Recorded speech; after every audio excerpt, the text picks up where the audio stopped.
The country that is the largest in the world, where traveling from one end to the other by train takes an entire week. A land beneath which lies one of the world's greatest reserves of natural gas, oil, and countless minerals. A country that possesses the largest stockpile of nuclear weapons on Earth. Yet why has this nation not become a global superpower like the United States? Why is Russia always powerful, but never the world's greatest superpower? And why, despite such immense natural wealth, has it not become one of the richest nations? The answer lies in an invisible enemy. And that enemy's name is geography. Yes, Russia's greatest obstacle is its own geography. Vast territory, endless ice, strange borders, and limited access to the seas, all of these repeatedly hold Russia back. Today, we will explore these limitations and uncover why Russia cannot truly become a global superpower.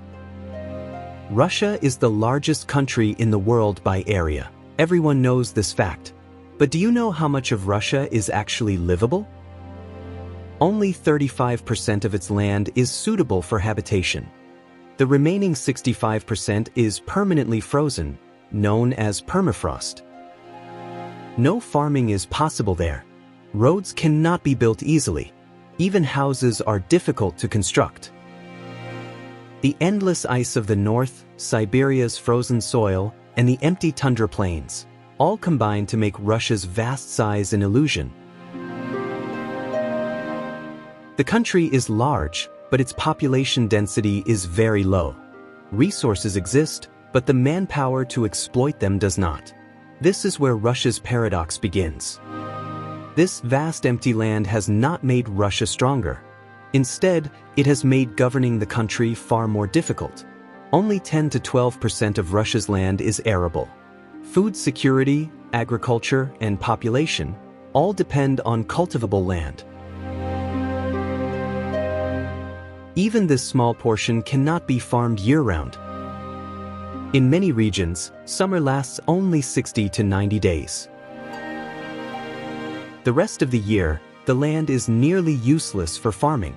As a result, Russia's food production is always limited, and so is its agriculture-based economy.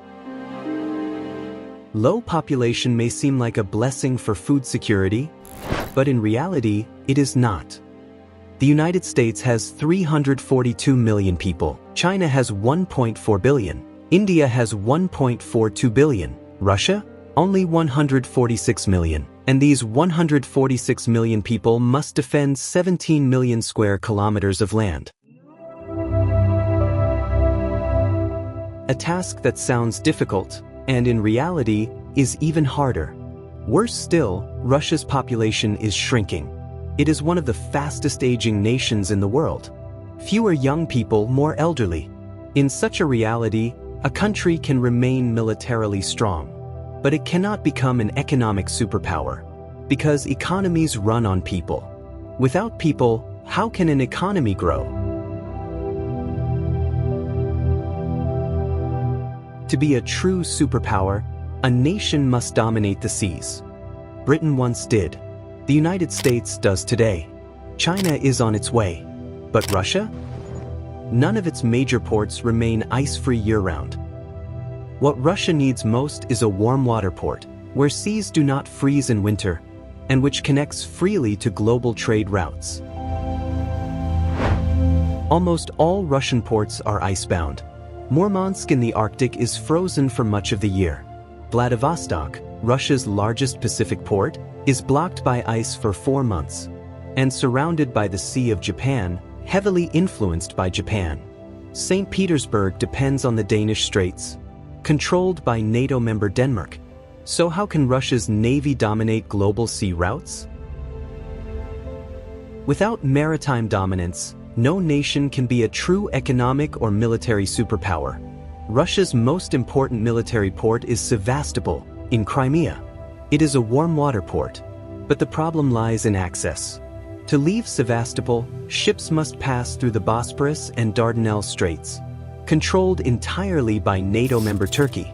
In fact, ships must sail directly through Turkish territory.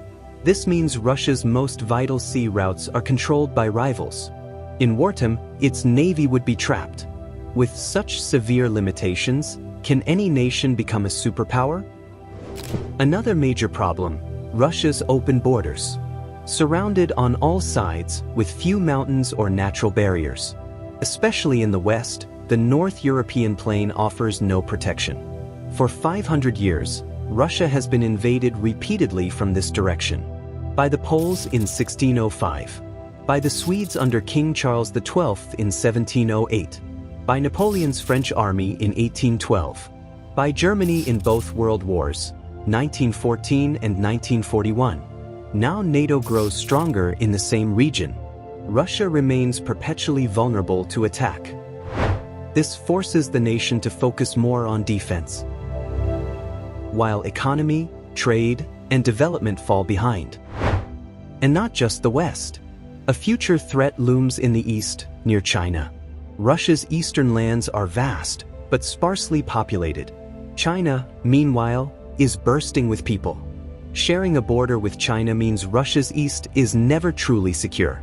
Though China is Russia's economic partner today, the balance of power always tilts toward China.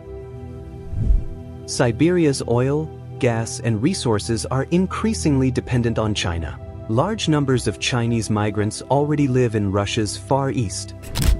These empty regions risk falling under Chinese cultural and eventually political influence. This is a long-term geopolitical danger for Russia. Even after the Soviet collapse, Russia was the second most influential power after the US. But today, China has taken that position. If the world is bipolar now, one pole is the US, the other is China. Russia has already faded into China's shadow. Many believe the bigger the country, the stronger it is. But in Russia's case, the opposite is true. The larger the country, the harder it is to govern. Security costs rise. Infrastructure becomes more expensive. Russia's greatest resources lie in Siberia and the Far East. But transporting them to Western economic centers is difficult and costly.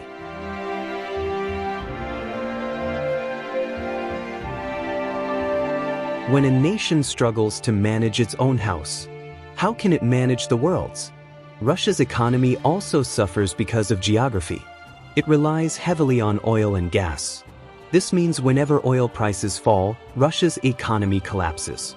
Such an uncertain economy can never build a superpower. The US and China rely on advanced technology and industry. Russia lags far behind. Harsh climate, disconnected regions, and low population all make large-scale industry difficult. The recent war in Ukraine has exposed Russia's limitations to the world. Yes, Russia is powerful, but Ukraine proved its power is not limitless.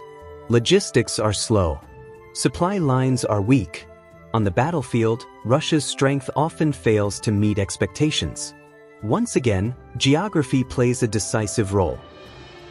So, can Russia ever be a superpower again as it was in Soviet times? Back then, many of today's limitations did not exist, which is why the USSR could rise as a superpower. Even now, Russia holds immense natural wealth. It has a powerful military, advanced technology, and a vast nuclear arsenal. Most importantly, it controls the Arctic. Climate change is melting Arctic ice. New routes are opening. New resources are being discovered. In the near future, the Arctic may become the center of global geopolitics. Russia is preparing for that future. It has already formed an Arctic army. 6 new military bases are under construction. Time will reveal what this new reality brings. But with its current geographic limitations, Russia can never be the one and only global superpower like the United States. Russia will always remain a great power, a formidable adversary, a continental military giant. Maps change, governments change, wars change, but geography does not. And geography has already defined the limits of Russia's power.